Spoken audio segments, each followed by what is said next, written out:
আসসালামু আলাইকুম, আশা করি আপনারা সবাই ভালো আছেন। ETABS বাংলা টিউটোরিয়ালের আজকের এই পর্বে আমরা উইন্ড লোড ডিফাইন করব এবং সেগুলোকে আমাদের স্ট্রাকচারে অ্যাসাইন করব।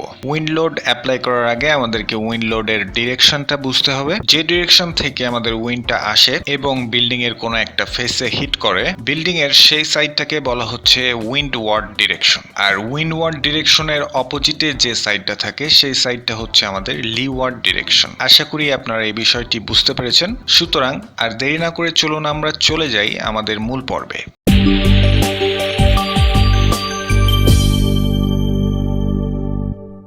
উইন্ড লোড ডিফাইন এবং অ্যাসাইন করার আগে আমাদেরকে ডায়াফ্রাম ডিফাইন করতে হবে এবং সেই ডায়াফ্রামটাকে আমাদের স্ট্রাকচারে অ্যাসাইন করতে হবে। আর ডায়াফ্রাম ডিফাইন করার জন্য আমরা চলে আসবো মেনু বারের ডিফাইন অপশনে। তারপরে এইখানে রয়েছে ডায়াফ্রামস, এই অপশনে ক্লিক করব। তাহলে এই উইন্ডোতে দেখা যাচ্ছে যে একটি ডায়াফ্রাম অলরেডি ডিফাইন করা রয়েছে। আমরা এই ডায়াফ্রামটাকে ব্যবহার করব, তবে এটাকে আমরা একটু মডিফাই করব। এখানে আপনি এই ডায়াফ্রামটার নাম চেঞ্জ করতে পারেন, যেটা আমি এখন আর করতে চাচ্ছি না। নিচে আমাদের দুটি অপশন রয়েছে, একটা হচ্ছে রিজিড এবং আরেকটি হচ্ছে সেমি রিজিড। এখন প্রশ্ন হচ্ছে যে কখন আমরা রিজিড অপশন চুজ করব আর কখন আমরা সেমি রিজিড অপশন চুজ করব। আমরা যদি একটা রিজিড ডায়াফ্রাম অ্যাসাইন করি আমাদের ফ্লোরে, তাহলে যেসব জয়েন্ট সেই ডায়াফ্রামের মধ্যে থাকবে সেগুলোকে ETABS লকড ধরে নিবে এবং কোনো প্রকার ডিফারেন্সিয়াল মুভমেন্ট হতে দিবে না। সেসব জয়েন্ট এমনভাবে কানেক্টেড থাকবে যেন তারা রিজিডলি লিঙ্কড অবস্থায় আছে। অপর পাশে আমরা যদি সেমি রিজিড অপশনটি ব্যবহার করি, সেক্ষেত্রে আমরা অ্যাকচুয়াল যে স্টিফনেসটা থাকে সেটাই আমরা দেখতে পারবো। এই ফিগারটিতে আমাদের তিনটা প্ল্যান দেখা যাচ্ছে। বাম সাইডের যে প্ল্যানটি রয়েছে সেখানে দুইটা কলাম এবং অপর পাশে একটা শেয়ার অল রয়েছে, আর এটা হচ্ছে আমাদের আনসিমেট্রিক্যাল স্টিফনেস। এই প্ল্যানটিতে যদি আমরা বাম সাইড থেকে ল্যাটারাল লোড অ্যাপ্লাই করি, তাহলে দুই ধরনের ডায়াফ্রামের জন্য আমরা দুই ধরনের রেজাল্ট দেখতে পারবো। উপরের ডায়াফ্রামটা হচ্ছে রিজিড ডায়াফ্রাম এবং নিচের ডায়াফ্রামটা হচ্ছে সেমি রিজিড ডায়াফ্রাম। রিজিড ডায়াফ্রামের ক্ষেত্রে আমরা যেটা দেখতে পাচ্ছি সেটা হচ্ছে আমাদের ফ্লোরের কোনো প্রকার বিকৃতি আসেনি, কিন্তু সেমি রিজিড ডায়াফ্রামের ক্ষেত্রে আমরা যেটা দেখতে পাচ্ছি যে আমাদের প্ল্যানের যে শেপটা ছিল সেটা বিকৃত অবস্থায় চলে এসছে। সেকেন্ড যে ডিফারেন্সটা সেটা হচ্ছে যে রিজিড ডায়াফ্রামের ক্ষেত্রে প্রতিটা ফ্লোরে আমাদের 3টা ডিগ্রিজ অফ ফ্রিডম রয়েছে, কিন্তু সেমি রিজিড ডায়াফ্রামের ক্ষেত্রে প্রতিটা নোডে আমাদের 3টা করে ডিগ্রিজ অফ ফ্রিডম রয়েছে। তাহলে ওভারঅল ক্যালকুলেট করলে রিজিড ডায়াফ্রামের ক্ষেত্রে আমাদের ডিগ্রিজ অফ ফ্রিডমের সংখ্যা কম এবং সেমি রিজিড ডায়াফ্রামের ক্ষেত্রে আমাদের ডিগ্রিজ অফ ফ্রিডমের সংখ্যা অনেক বেশি। সুতরাং এই 3টা পয়েন্ট থেকে আমরা বুঝতে পারলাম যে আমাদের রিজিড ডায়াফ্রাম অনেক স্টিফ, কিন্তু আমাদের সেমি রিজিড ডায়াফ্রাম ততটা স্টিফ না। এর মানে হচ্ছে রিজিড ডায়াফ্রামের ক্ষেত্রে আমাদের তেমন কোনো প্রকার ডিফ্লেকশন দেখা যায় না, কিন্তু সেমি রিজিড ডায়াফ্রামের ক্ষেত্রে আমাদের অনেক ধরনের ডিফ্লেকশন পরিলক্ষিত হয়। অতীতে আমাদের কম্পিউটারের কার্যক্ষমতা যখন অনেক স্লো ছিল তখন আমাদের সব ক্ষেত্রে এই রিজিড ডায়াফ্রামটা ব্যবহার করা হতো, কিন্তু ধীরে ধীরে যেহেতু আমাদের কম্পিউটারের কার্যক্ষমতা অনেক বেড়ে যাচ্ছে, সুতরাং সেক্ষেত্রে আমাদের সেমি রিজিড ডায়াফ্রাম ব্যবহার করা হয়ে থাকে। এই ফিগারটিতে আমরা 3টা স্ট্রাকচার দেখতে পাচ্ছি। এই 3টা স্ট্রাকচারের 3টাই সেম স্ট্রাকচার, শুধু একে অপরের কপি মাত্র, এবং প্রত্যেকটার সেম জায়গায় সেম মানের ল্যাটারাল লোড অ্যাপ্লাই করা হয়েছে এবং বাম পাশে আমাদের কোনো প্রকার ডায়াফ্রাম অ্যাপ্লাই করা হয়নি। উপরের যে স্ট্রাকচারটি ছিল সেখানে আমাদের রিজিড ডায়াফ্রাম অ্যাপ্লাই করা হয়েছে এবং নিচেরটাতে আমরা সেমি রিজিড ডায়াফ্রাম অ্যাপ্লাই করেছি। তারপরে যদি আমাদের ডিফরমেশনের অ্যানিমেশনটা আমরা দেখি, তাহলে আমরা পার্থক্যটা বুঝতে পারবো। নো ডায়াফ্রাম এবং সেমি রিজিড ডায়াফ্রামে আমাদের একই রকম ডিফ্লেকশন দেখা যাচ্ছে, কিন্তু আমাদের রিজিড ডায়াফ্রামের ক্ষেত্রে আমাদের ডিফ্লেকশনটা একটু ডিফারেন্ট। অ্যাক্সিয়াল ফোর্স ডায়াগ্রাম থেকে আমাদের পার্থক্যটা আরো সুন্দরভাবে বোঝা যাচ্ছে। রিজিড ডায়াফ্রামের ক্ষেত্রে আমাদের কোনো প্রকার অ্যাক্সিয়াল ফোর্স নেই, কিন্তু সেমি রিজিড ডায়াগ্রামের ক্ষেত্রে আমাদের অ্যাক্সিয়াল ফোর্স দেখা যাচ্ছে এবং এই অ্যাক্সিয়াল ফোর্স ডায়াগ্রামটি হচ্ছে আমাদের ফ্রেমের জন্য। আমরা যদি স্ল্যাবের ক্ষেত্রে যে অ্যাক্সিয়াল ফোর্সটা আমরা পাই সেটা যদি আমরা দেখি, তাহলে আমরা এই ধরনের একটা ডায়াগ্রাম দেখতে পারবো। রিজিড ডায়াগ্রামের ক্ষেত্রে রয়েছে ইয়েলো, আর ইয়েলো কালারটি 0 ইন্ডিকেট করে থাকে। নো ডায়াফ্রাম এবং সেমি রিজিড ডায়াফ্রামের ক্ষেত্রে আমাদের প্রায় একই রকম রেজাল্টেন্ট ফোর্স ডায়াগ্রাম দেখা যাচ্ছে। কোনো একটা স্ট্রাকচারের রিজিডিটি চেক করার জন্য আমরা BNBC তে যেতে পারি। এবং আমরা সেজন্য যাব হচ্ছে 517 নম্বর পেজে। আমরা এখানে টাইপ করলাম 5 on 7, তারপরে এন্টার প্রেস করলাম। তারপরে আমরা হালকা একটু স্ক্রল ডাউন করব এবং এইখানে দেখুন দেয়া রয়েছে building or other structures rigid. ডান পাশে বলা আছে a building or other structure whose fundamental frequency is greater than or equal to 1 hertz. কোনো একটা বিল্ডিং এর ফান্ডামেন্টাল ফ্রিকোয়েন্সি যদি 1 হার্জের সমান বা বেশি হয় তাহলে আমরা সেটাকে রিজিড স্ট্রাকচার হিসেবে ধরে নিতে পারি। আর কোনো একটা স্ট্রাকচার যদি রিজিড হয়ে থাকে তাহলে সেখানে অবশ্যই আমাদেরকে ডায়াফ্রামটাকেও রিজিড ডায়াফ্রাম নিতে হবে। এখন আমাদেরকে কোনো একটা বিল্ডিং এর ফান্ডামেন্টাল ফ্রিকোয়েন্সিটা বের করতে হবে। গত পর্বে আমরা টাইম পিরিয়ড বের করেছিলাম আমাদের এই বিল্ডিংটার এবং সেটার মান ছিল 0.41 সেকেন্ড। আমরা সবাই জানি যে frequency is equal to 1/t। এখানে টিটাই হচ্ছে আমাদের সেই টাইম পিরিয়ড। তাহলে 1/0.41 যদি আমরা ক্যালকুলেট করি তাহলে সেটা আসবে 2.44, যেটা 1 হার্জের চেয়ে বেশি। সুতরাং আমরা বলে দিতে পারি যে আমাদের স্ট্রাকচারটি হচ্ছে রিজিড স্ট্রাকচার।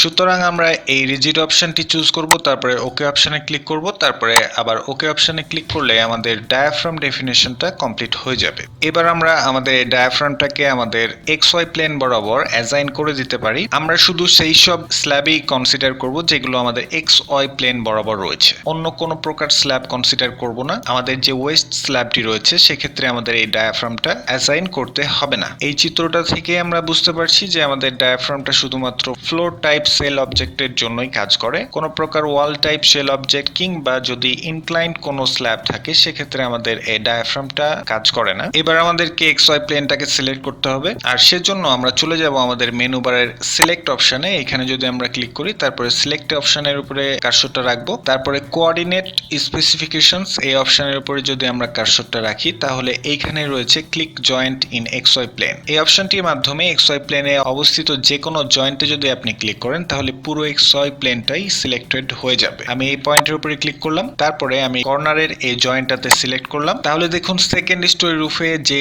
XY প্লেনটি রয়েছে সেটি পুরোটাই সিলেক্টেড হয়ে গেছে। সিমিলারলি আমাদেরকে চলে যেতে হবে উপরে। এখানেও যেহেতু একটি ফ্লোর স্ল্যাব রয়েছে সুতরাং এইখানেও আমাদেরকে ডায়াফ্রাম অ্যাসাইন করে দিতে হবে। সুতরাং সেটা করার আগে আমাকে এই XY প্লেনটিকেও সিলেক্ট করতে হবে, আর সেজন্য সিমিলারলি আগের মতোই আমরা সিলেক্ট অপশন থেকে এই অপশনের উপর কার্সরটা রেখে এই অপশনটির উপরে কার্সরটা রাখবো। তারপরে এই অপশনে ক্লিক করে আমরা যে কোনো একটা জয়েন্টে ক্লিক করলে XY প্লেনটি সিলেক্টেড হয়ে যাবে। তারপরে আমরা চলে যাব প্ল্যান অপশনে এবং চলে যাব আমাদের ফার্স্ট স্টোরি রুফ অপশনে, তারপরে অ্যাপ্লাই করে দিয়ে ওকে করে দেব। তারপরে আবার আমরা চলে যাব সিলেক্ট অপশনে।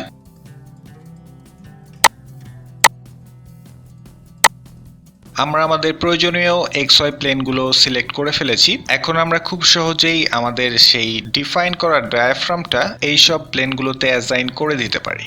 আর সেটা করার জন্য আমরা চলে যাব অ্যাসাইন অপশনে, তারপরে আমরা চলে যাব শেল অপশনে। এখানে কার্সরটা রাখলে এইখানে আমরা পেয়ে যাব ডায়াফ্রাম অপশন। এই ডিওনটি হচ্ছে আমাদের সেই ডিফাইন করা ডায়াফ্রাম। এটা আমরা সিলেক্ট করলাম, তারপরে আমরা করব অ্যাপ্লাই এবং ওকে। এখন আমরা আমাদের বিল্ডিংটার সেন্ট্রয়েডটা দেখতে পাচ্ছি। আমরা যদি স্টেয়ার রুম রুফের সেই স্ল্যাবটির উপরে যাই তাহলে আমরা দেখতে পারবো সেখানেও আমাদের সেই সেন্ট্রয়েডটি দেখা যাচ্ছে। সিমিলারলি সেকেন্ড স্টোরি রুফেও আমাদের সেই সেন্ট্রয়েডটি দেখা যাচ্ছে। সুতরাং আমরা বলতে পারি আমাদের ডায়াফ্রাম ডিফাইন করা এবং অ্যাসাইন করা কমপ্লিট হয়ে গেছে। এবার আমরা আমাদের উইন্ড লোডটা অ্যাপ্লাই করা শুরু করতে পারি। তবে উইন্ড লোড অ্যাপ্লাই করার আগে আমাদেরকে উইন্ড লোডটা ডিফাইন করতে হবে, আর সেজন্য আমরা চলে যাব আমাদের ডিফাইন অপশনে, তারপরে চুজ করব লোড প্যাটার্নস। X ডিরেকশনে যে আমাদের উইন্ড লোডটা থাকবে সেটা আমরা ডিফাইন করব WX দিয়ে। আমরা এটা কেটে দিয়ে টাইপ করলাম WX।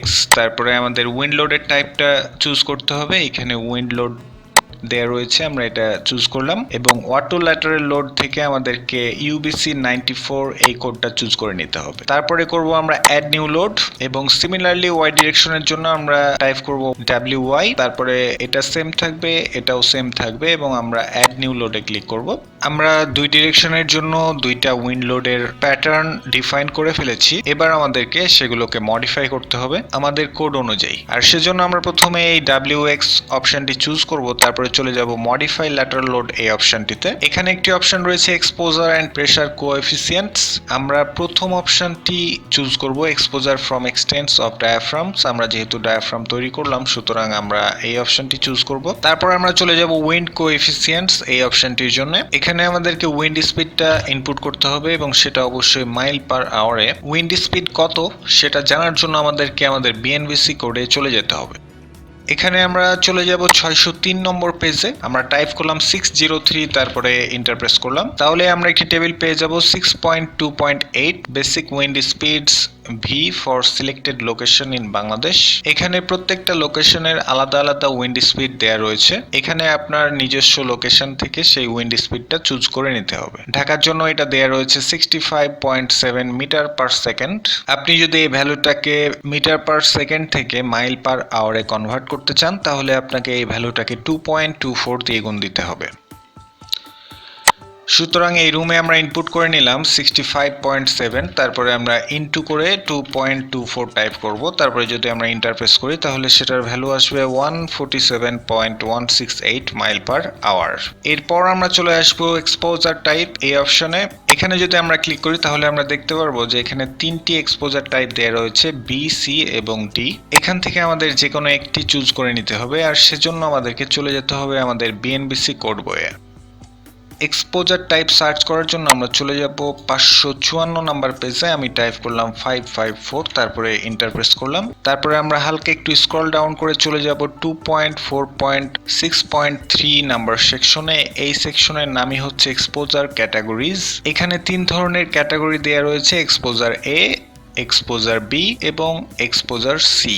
আপনি যদি এই ডিটেলসগুলো পড়েন তাহলেই আপনি খুব সহজে আপনার বিল্ডিংটা কোন ক্যাটাগরির মধ্যে পড়ছে সেটা আপনি ইজিলি বুঝতে পারবেন এবং সেখান থেকে আপনি আপনার এক্সপোজার ক্যাটাগরিটা চুজ করতে পারবেন। আমি এক্সপোজার এটা চুজ করলাম। এখন প্রশ্ন হচ্ছে যে আমাদের বিএনবিসিতে যেহেতু এক্সপোজার এ দেয়া রয়েছে এবং আমরা সেটা চুজ করেছি, কিন্তু আমাদের ETABS এর এই ইউবিসিতে আমাদের এ নামের কোনো অপশন নেই। আমাদের যে অপশনগুলো রয়েছে সেটা হচ্ছে বি, সি এবং ডি। এখানে ঘাবড়ানোর কিছুই নেই। আমাদের বিএনবিসির যেটা এ সেটা ইউবিসির হচ্ছে বি, এবং বিএনবিসির যেটা বি সেটা ইউবিসির সি, এবং বিএনবিসির যেটা সি সেটা ইউবিসির ডি। সুতরাং এভাবে যদি আপনি চুজ করে দেন ইউবিসিতে তাহলে সেটা আমাদের বিএনবিসি অনুযায়ী হয়ে যাবে। আমরা যেহেতু বিএনবিসির এটা চুজ করছি সুতরাং আমাদেরকে ইউবিসির বিটা চুজ করতে হবে। সো আমরা আমাদের এক্সপোজার টাইপটার কোনো কিছুই চেঞ্জ করব না, আমাদের বিটা রয়েছে বিটাই থাকবে। এরপরে আমরা চলে যাব ইম্পর্টেন্স ফ্যাক্টর এর জন্য। ইম্পর্টেন্স ফ্যাক্টরের জন্য আমরা চলে যাব 604 নাম্বার পেজে। আমরা টাইপ করলাম 604, তারপরে এন্টার প্রেস করলাম। তারপরে হালকা একটু স্ক্রল ডাউন করে আমরা চলে যাব 6.2.9 নাম্বার টেবিলে, importance factor I wind loads. এই ইম্পর্টেন্স ফ্যাক্টরগুলো পাওয়ার জন্য আপনাকে অকুপেন্সি ক্যাটাগরিটা চুজ করতে হবে। এর আগের ভিডিওতে আমরা আর্থকুয়েক লোডের জন্য অকুপেন্সি ক্যাটাগরি চুজ করেছিলাম এবং সেটা ছিল 2, এবং উইন্ড লোডের ক্ষেত্রেও আমাদের সেই 2 নাম্বার ক্যাটাগরিটাই চুজ করতে হবে। সুতরাং আমরা আর অকুপেন্সি ক্যাটাগরির জন্য মাথা ঘামালাম না। এবার আমাকে চুজ করতে হবে উইন্ড স্পিড। আমার উইন্ড স্পিড যদি 38 থেকে 44 এর মধ্যে থাকে তাহলে সেটা এই কলাম বরাবর সার্চ করতে হবে, আর যদি সেটা 44 মিটার পার সেকেন্ডের বেশি হয় তাহলে আমরা এই কলাম বরাবর খুঁজবো। আমাদের উইন্ড স্পিডটা যেহেতু ছিল 65.7, সুতরাং আমাদেরকে এই কলাম বরাবর সার্চ করতে হবে এবং এটা হচ্ছে 2 নাম্বার ক্যাটাগরি। সো এইখানে ইম্পর্টেন্স ফ্যাক্টরটি হচ্ছে 1। আমরা এখানে আর কোনো কিছু চেঞ্জ করলাম না, এখানে ইম্পর্টেন্স ফ্যাক্টর 1 দেয়া রয়েছে, এটাই থাকবে। এরপরে আমরা চলে আসবো এক্সপোজার হাইট। মাটির নিচে আমাদের কোনো প্রকার উইন্ড লোড কাজ করবে না, আর সেজন্য আমরা বটম স্টোরিটা ধরে নিব আমাদের প্লিন্থ লেভেল থেকে, টপ স্টোরিটা হবে আমাদের স্টোরি রুম রুফ। তাহলেই আমাদের এক্সপোজার হাইটটা দেয়া কমপ্লিট। তবে যদি আমাদের প্যারাপেট ওয়াল দেয়া থাকে ছাদের উপরে তাহলে আমাদের এই বক্সটা চেক করে দিতে হবে এবং প্যারাপেট হাইটটা আমাদেরকে এখানে ইনপুট করতে হবে 3.28। যেহেতু আমরা 1 মিটার প্যারাপেট হাইট ইউজ করব, সেটা ফিটে নিলে আমাদেরকে 3.28 দিতে হবে। তারপরে সোজা আমরা চলে আসব উইন্ড এক্সপোজার প্যারামিটারস এই অপশনগুলোতে। এই ফার্স্ট অপশন থেকে আমরা আমাদের উইন্ডের ডিরেকশনটা চুজ করে দেব। আমরা যেহেতু WX এর মধ্যে আমরা মডিফাই করছি সেটা এখনো আমরা ইন্ডিকেট করে দেই নাই। সেটা করার জন্য আমাদেরকে এই অপশনে ক্লিক করতে হবে। এক্স ডিরেকশনের জন্য আমরা এটা 0 ডিগ্রি করে দিলেই আমাদের সেটা এক্স ডিরেকশন হয়ে যাবে। তারপরে আমরা করে দেব ওকে অপশনে ক্লিক। এবার আমাদেরকে এই দুটো কোএফিসিয়েন্ট সার্চ করে এখানে ইনপুট করতে হবে। একটা হচ্ছে উইন্ডওয়ার্ড কোএফিসিয়েন্ট CQ এবং আরেকটি হচ্ছে leeward coefficient CQ। Windward coefficient যেটা সেটা সব সময় ফিক্সড থাকে, এটা কখনোই চেঞ্জ হয় না, তবে লিওয়ার্ড কোএফিসিয়েন্টটা চেঞ্জ হতে পারে। ন্যাচারালি আমাদের এই দুটি কোএফিসিয়েন্টের মান 0.8 এবং 0.5 ব্যবহার করা হয়ে থাকে। বিএনবিসি তে এসে আমরা চলে যাব 574 নম্বর পেজে। আমরা এখানে টাইপ করলাম 574, তারপর এন্টার প্রেস করলাম। তারপরে আমরা হালকা একটু স্ক্রল ডাউন করব এবং এখানে একটি ফিগার দেয়া রয়েছে 6.2.6 external pressure coefficients CP main wind force resisting system method to all heights. এখানেই যদি আমরা দেখি তাহলে উইন্ড ওয়ালের জন্য আমাদের এই সিপির মানটা 0.8 দেয়া রয়েছে এবং এল বাই বি এর সব ভ্যালুর জন্য আমাদের এই সিপিটা 0.8। সুতরাং আমাদের উইন্ড ওয়ার্ড কোএফিসিয়েন্ট যেটা সেটা সবসময় 0.8 থাকবে। তবে আমাদের লিওয়ার্ডের জন্য আমাদেরকে এই মানগুলো প্রথমে বের করতে হবে, আর এটার জন্য আমাদেরকে এল এবং বি কি সেটা জানতে হবে। বিল্ডিং এর প্ল্যানের যে ফেজটাতে আমাদের উইন্ডটা হিট করে সেই ফেজটা হচ্ছে আমাদের বি এবং বাকি সাইডটা হচ্ছে আমাদের এল। এই সিম্পল বিষয়টা যদি আপনি মাথায় রাখেন তাহলে এল কোনটা এবং বি কোনটা বের করাটা খুবই সহজ। যখন আমরা ডাব্লিউ এক্স কনসিডার করছি, মানে উইন্ডটা যখন আমাদের এক্স ডিরেকশনে প্রবাহিত হচ্ছে, তখন এই ফেজটা হচ্ছে আমাদের বি এবং সেটার ডাইমেনশন হচ্ছে 32.25 ফিট এবং অপর সাইডটা হচ্ছে আমাদের এল এবং সেটার ডাইমেনশন হচ্ছে 29.75 ফিট। সুতরাং এই ক্ষেত্রে আমরা যদি এল বাই বি করি তাহলে আমরা মানটা যেটা পাবো সেটা হচ্ছে 0.92। সো 0.92 হচ্ছে আমাদের এই রেঞ্জের মধ্যে থাকছে। সুতরাং এই ক্ষেত্রে আমাদের সিপি এর ভ্যালুটা হচ্ছে 0.5। যেহেতু আমরা ETABS কে বলে দিচ্ছি যে এটা হচ্ছে লিওয়ার্ড কোএফিসিয়েন্ট, সুতরাং এইখানে আমাদের নেগেটিভ সাইন ব্যবহার করার কোনো প্রয়োজন নেই। সো আমরা চলে যাব আমাদের ওকে অপশনে। এই ওকে অপশনে ক্লিক করার পর একইভাবে আমরা ওয়াই ডিরেকশনের ডাব্লিউ ওয়াইটাকে মডিফাই করব। আমরা এই অপশনে ক্লিক করলাম এবং বাকি অপশনগুলো আমরা সিমিলারলি চেঞ্জ করে নিলাম। এটা 65.7 ইন্টু 2.24, তারপরে এন্টার প্রেস করলাম এবং এটা বি ক্যাটাগরি ছিল, এটা অন ছিল এবং এইখানে আমরা এটা চুজ করে নেব প্লিন্থ লেভেল এবং এটা আমরা ইনক্লুড করে দিয়ে আমরা এটা চেঞ্জ করে দেব 3.28 ফিট। আর কোনো কিছু করার দরকার নেই, তবে লিওয়ার্ড কোএফিসিয়েন্ট নিয়ে আমাদের একটু সংশয় রয়েছে। আমরা চলে যাব আমাদের বিএনবিসি কোডে। ওই ডিরেকশনের দিকে যদি আমাদের বাতাসটা প্রবাহিত হয় তাহলে সেক্ষেত্রে বি যেটা হবে সেটা হচ্ছে 29.75 ফিট এবং এলটা হবে 32.25 ফিট। সুতরাং এই ক্ষেত্রে আমরা এল বাই বি যদি করি তাহলে আমরা পাচ্ছি 1.08, যেটাকে আমরা অলমোস্ট 1 ধরে নিতে পারি। সো এই ক্ষেত্রেও আমাদের সিপি এর মানটি হচ্ছে 0.5। এই ক্ষেত্রে আমাদের কোনো প্রকার ক্যালকুলেশনে যেতে হলো না, তবে কোনো একটা ভ্যালু যদি এমনটা হয় যে 2.5 তাহলে সেক্ষেত্রে আমাদেরকে ইন্টারপোলেট করতে হবে এবং সেই 2.5 ভ্যালুর জন্য আমাদের সিপি এর ভ্যালুটা কত আসে সেটা বের করতে হবে। এখানে আমাদের ওয়াই ডিরেকশনটা ডিফাইন করে দিতে হবে। আমরা এই অপশনে ক্লিক করে আমাদের এই ডিগ্রিটা করে দেব 90 ডিগ্রি। এক্স ডিরেকশনের জন্য ছিল 0 ডিগ্রি, ওয়াই ডিরেকশনের জন্য থাকবে 90 ডিগ্রি। তারপরে আমরা ওকে অপশনে ক্লিক করব। তারপরে আমরা আবার ওকে অপশনে ক্লিক করলে আমাদের দুই ডিরেকশনেই আমাদের উইন্ড লোডটা ডিফাইন এবং সেই সাথে অ্যাসাইন করা হয়ে যাবে। তারপরে আমরা ওকে অপশনে ক্লিক করব। তারপরে আমরা করব রান অ্যানালাইসিস।